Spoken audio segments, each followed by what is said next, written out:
So much. No problem. Hello, everyone. My name is Monica Taboya. I'm a Senior Assistant Director and Campus Visit Coordinator at Seattle University, and I'm so excited that you joined me during your lunch hour today. So I'm going to go through a quick presentation and also give you plenty of time to ask any questions that you might have. Feel free to throw questions in the chat or to unmute yourself to ask questions. Definitely feel free to interact as I'm going through, and so we'll go ahead and get started. All right, so Seattle University is, you guessed it, downtown Seattle. So we're just east of downtown. We sit on about 55 acres of land. So everything in that red is our college campus. And it's kind of deceiving because it looks like we're the size of downtown Seattle, but we're not. You can actually get from one end of campus to the other in about 15 minutes, depending on how fast you walk. Most of our, if you can see with the mouse there, that's the bulk of all of our academic buildings. So students can easily get from one end of campus to the other pretty quickly. So Seattle University is a Jesuit Catholic university, and no, it's not a requirement to be Catholic in order to come to our university. Only about 30% of our students identify as Catholic. Otherwise, our students are coming from all different walks of life and all different backgrounds. One of my favorite things, in addition to the location, is our commitment to sustainability.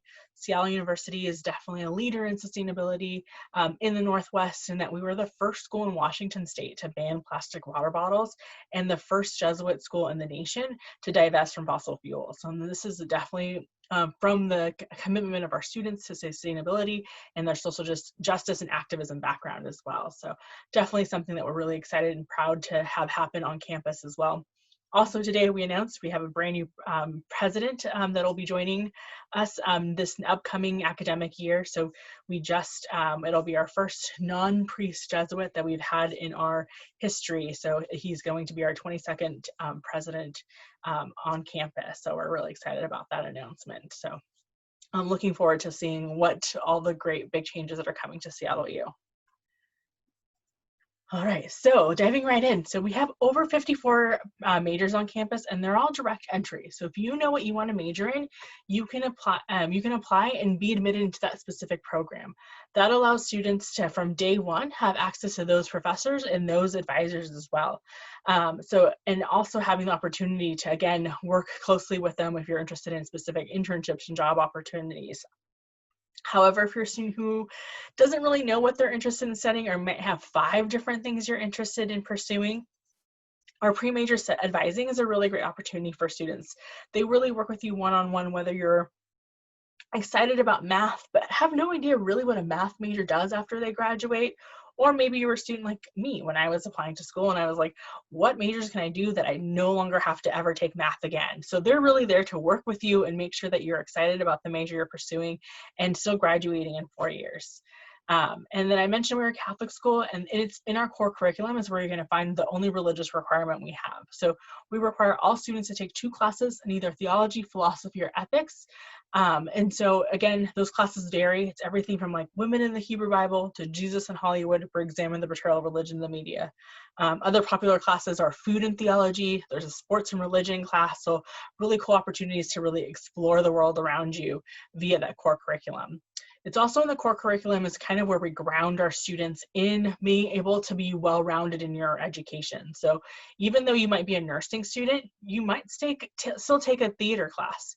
Even though you may be a mechanical engineering student, maybe you'll take a class that's also within our creative writing classes. So definitely having the opportunity just to have that well-roundedness to your education and explore different topics around you as well. Any majors that you might be interested in studying or hearing a little bit more about?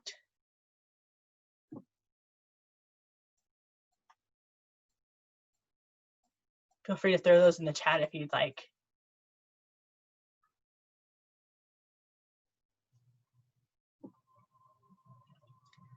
And as people may be typing, if you're interested in like pre-med, pre-vet, pre-dental, pre-law, that actually falls within our pre-professional advising program. So students interested in going off to med school, we are within walking distance of 5 of the major hospitals. So definitely a lot of close working relationships with them as well. And you're actually assigned an additional advisor. They work with you one-on-one for those next steps. So enable to make sure that you are successful in applying to med school. So 87% of our students participate in that pre-health science advising, get into one of their top choices of schools. And then, yes, we definitely have an international business major. So and one of my favorite things about international business is that actually that global education aspect. So being a Jesuit school, global education plays a really big role in how we educate our students. So what better way than actually sending you off into the world? So our international business majors actually have a study abroad requirement. So at any given time, we typically have anywhere from 400 to 500 students studying in 55 different countries. So definitely a lot of really cool opportunities to continue learning about business in the international world as well. So actually having that global education behind you. Any other majors or programs you might be interested in? And we have listed there some of our most popular majors, but definitely we were founded as a liberal arts school, but heavy emphasis in science, engineering, and business as well. We actually have a brand new building that's being built right in the center of campus, and it's our new Center for Science and Innovation. So students who are interested in physics and biology, definitely have a lot of really cool opportunities that are going to be coming this upcoming fall. We have an artificial intelligence lab that's going to be part of this lab or this building, and many other labs. So really putting science on display in that new building. But even if you're not a science major, you will still have access to this building because a lot of our core classes are going to be taught in that building as well.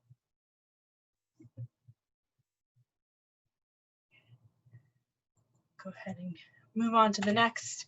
So yes, we realize that students want more than just academics. There's that whole student life. What do you do outside the classroom?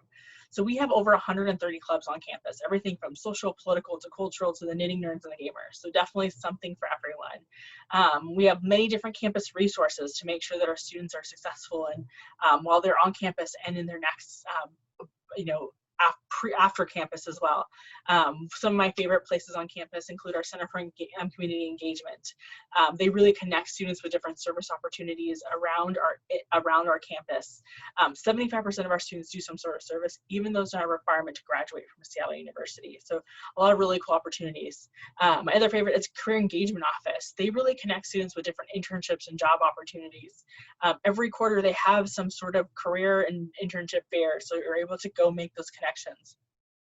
I always recommend that even in your freshman year, you go check that out because you really get to build that community early on.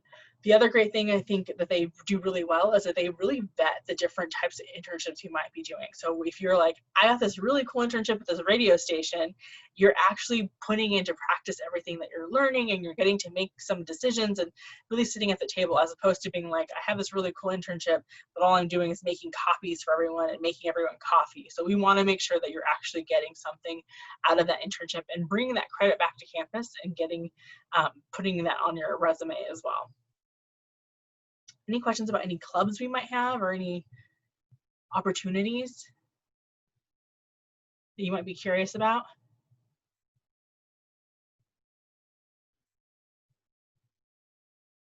We are also Division I sports. We're part of the Western Athletic Conference. So definitely the only major sport that we don't have is a football team. Otherwise, basketball, baseball, soccer, softball, tennis, golf, swim are all on our campus. And in addition to Division I, we have club sports and intramural sports. So depending on what level of sports you might want to play, there is that opportunity as well.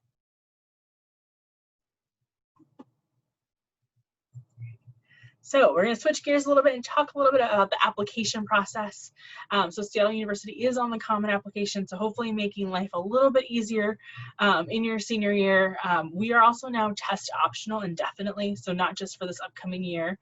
Moving forward, if you do not want to submit any test scores, we will not use those for review for your admissions and for also your scholarship. So we no longer require you to submit any test scores for either one of those two things. So in addition to the Common App, we do require that you submit your official transcripts and 2 letters of recommendation. So one from a counselor, one from a teacher. We always recommend that you select someone who knows you inside and outside the classroom, so we get to see who you are as a student and who you are as a person as well.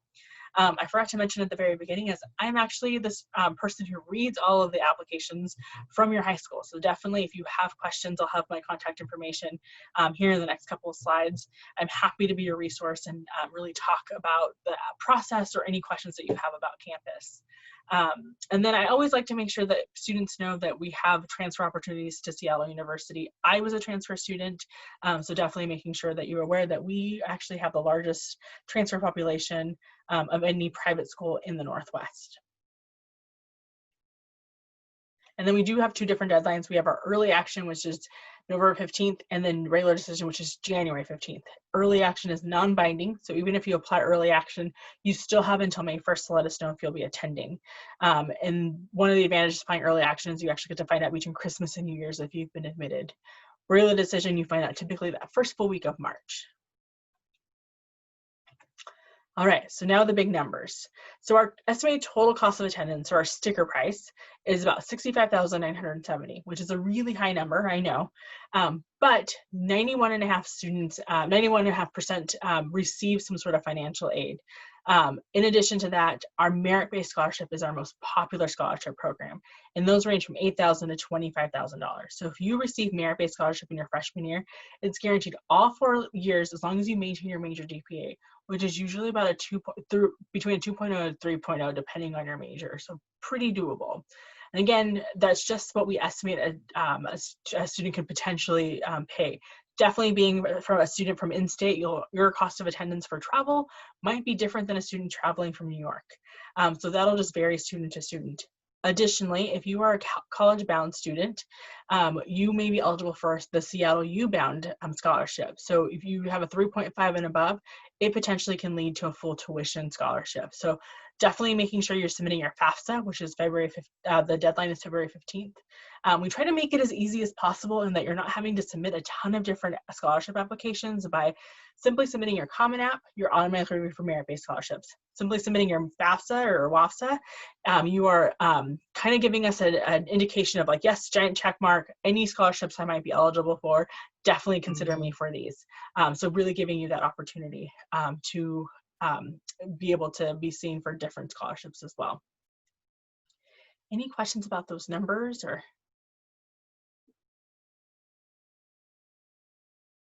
And the one scholarship that I haven't mentioned yet is our Sullivan Leadership Award. So I always encourage students who are actively involved in leadership, community service, and really want to continue that on a college campus to take a look at that Sullivan Leadership Award. It's the only outside scholarship that you have to submit a separate application process. And that's because it goes to a different committee. But it potentially can lead to a full tuition room board scholarship on our campus. So if you have any specific questions about that, I'm happy to answer those individually, schedule some time later on to go over those questions as well. All right, so here's my contact information. So if you have any specific questions, definitely be in touch. If you want more information, you can also scan that QR code with your phone, and that'll bring it up to, and get you on our mailing list as well. And also remind me that you attended this meeting today as well.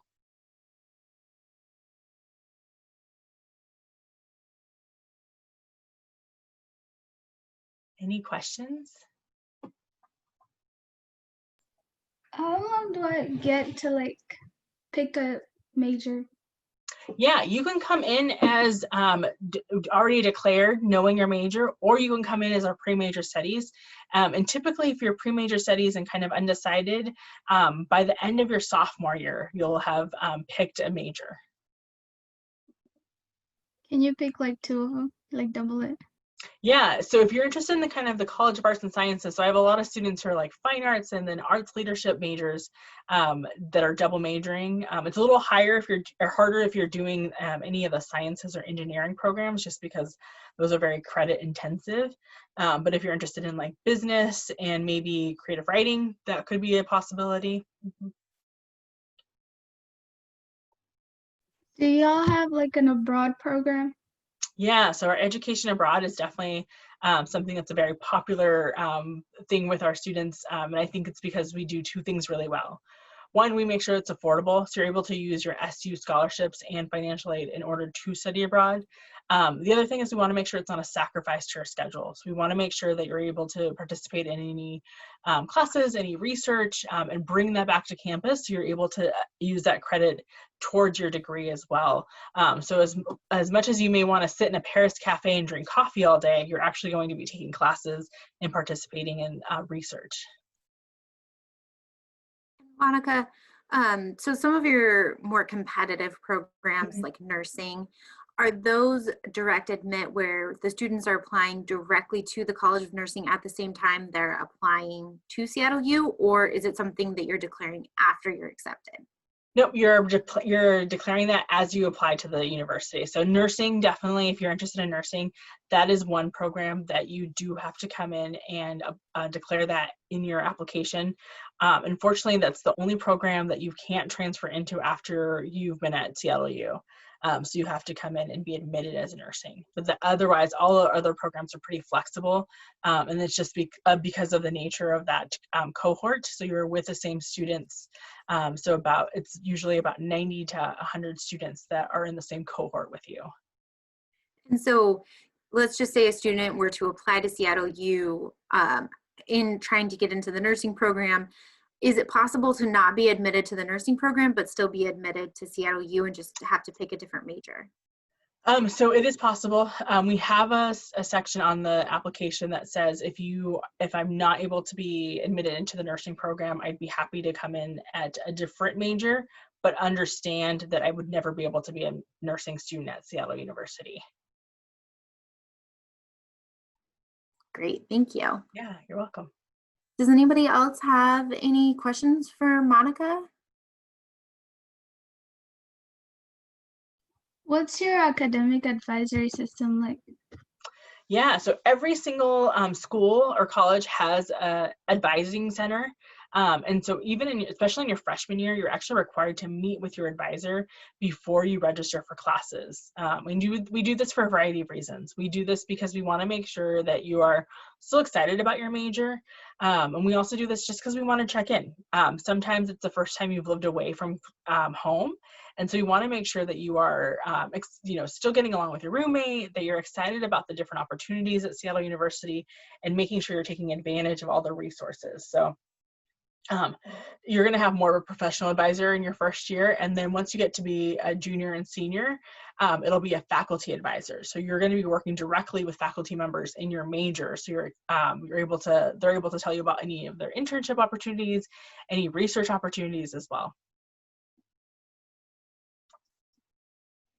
Monica, do you have many students who take advantage of the college-bound scholarship? We definitely do, yes. We have a number of students who have applied to the university and been college-bound and are able to do the SU-bound scholarship as well. Can you talk a little bit about the difference between the two? So if a student is eligible for college-bound, then they will be eligible for our SU-bound scholarship. So they're able to, will fill the gap with the rest of the scholarship. Thank you. Yeah, you're welcome. Any other questions for Monica?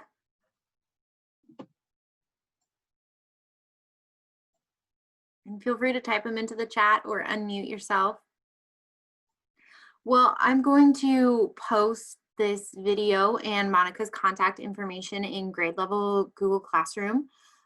So make sure and look there if you want to contact her with follow-up questions. But if you don't have any questions, you're welcome to leave and enjoy the remainder of your lunch until third period starts. Thank you. Thank you, Monica. You're welcome. Thanks for joining. Thank you.